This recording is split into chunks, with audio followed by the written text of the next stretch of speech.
In today's episode, we will be focusing on the modulus operator in Python. Operators are special symbols in Python that carry out arithmetic or logical computation.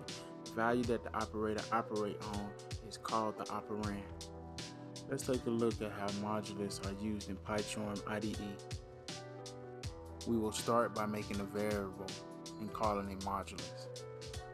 Then we will use the modulus operator to divide 8 into 2. We then print modulus, and as you can see, we get a 0.